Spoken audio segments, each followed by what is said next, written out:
আরজিকর কাণ্ডে মহিলা চিকিৎসকের হত্যা ও ধর্ষণের প্রতিবাদে এবার সরব হলো আইনজীবীরা।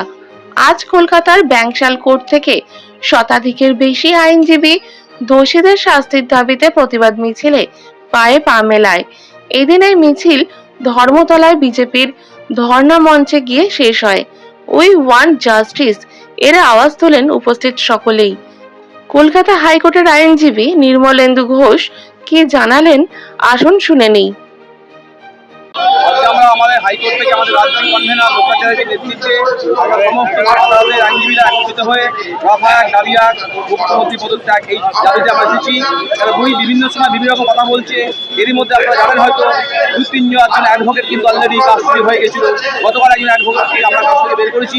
একজন দেবাংশু পান্ডা ডায়মন্ড জেলার একজন ভালো বরিষ্ঠ কার্যকর্তা, ওনাকে তাড়াতাড়ি অ্যারেস্ট করা তাড়াতাড়ি থেকে তারপর আমাকে পুলিশ কাস্টডিতে রাখা হয়েছিল একদিন একটা, তারপর গতকাল আমরা ওখান থেকে জামিন করেছি।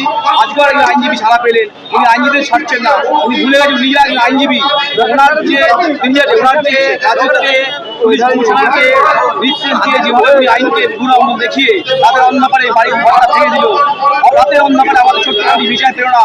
আজকে আমাদের ঘৃণা হচ্ছে কেন সিআইডি পারলো না। আজকে সিআইডিকে কাজ করতে দেওয়া হয়নি। সিআইডি যদি ব্যর্থ হয় এই কেসে তাহলে আগামী দিনে সিআইডি কোনো মামলা দেওয়া উচিত না পশ্চিমবঙ্গ রাজনীতিতে। তাই সিবিআইকে দেওয়া হয়েছে। যেমন সিবিআইকে মামলা দেওয়া হলো, তার আগে ঘরটা ভেঙে টুকরো দেওয়া হলো কারণ নির্দেশে এমডি জানতো না, পুলিশ কর্মী জানতো না, ওসি জানতো না। আমি মনে করি এই মুহূর্তে সবাইকে বিচার করার সঙ্গে সঙ্গে পুলিশ কমিশনারকে অ্যারেস্ট করে ওনাকে কাস্টডি নিয়ে ওনাকে সিবিআই বিচার জেরা করুক, আসল রহস্য করতে বেরোবে।